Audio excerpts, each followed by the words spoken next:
Hello guys, in this video we will see how to fix the stuck in a wall glitch in Fortnite.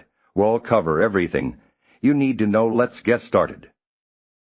Step of verify game integrity. Content.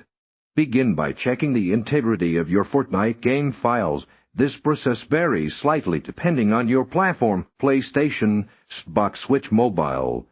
For users, this usually involves launching the Epic Games Launcher, finding Fortnite in your library, clicking the gear icon, and selecting Verify.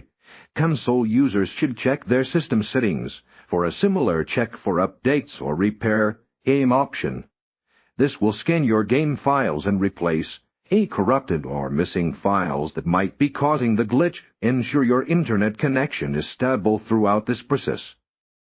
Step restart your game and console content after verifying game files, or if that wasn't possible, completely close the Fortnite application on consoles. Fully power cycle your device by unplugging it from the power source for at least 10 seconds before plugging it back in and restarting.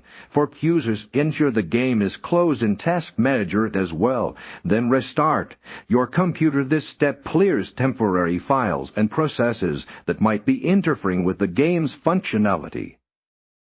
Step, check for updates. Content, make sure your Fortnite game is fully updated. Launch your game launcher, Epic Games Launcher, PlayStation, Store, Xbox Marketplace, Nintendo eShop, and check for any available updates for Fortnite. Often game updates include bug fixes that could resolve the stuck in a wall glitch. Install all available updates before proceeding further. Step, adjust your network settings.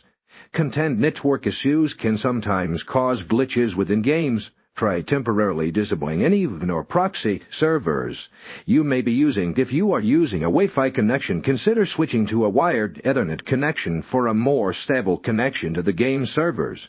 If you're on a wired connection, try restarting your router and modem. This can resolve temporary network instability.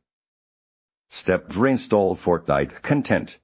If none of the previous steps have worked, a complete reinstall of Fortnite is the final troubleshooting step. You install the game completely from your system, ensuring all game files and associated data are removed. Then reinstall the game from your game launcher. This is a drastic measure, but ensures a clean installation, eliminating any potentially corrupted files that may be the source of the glitch.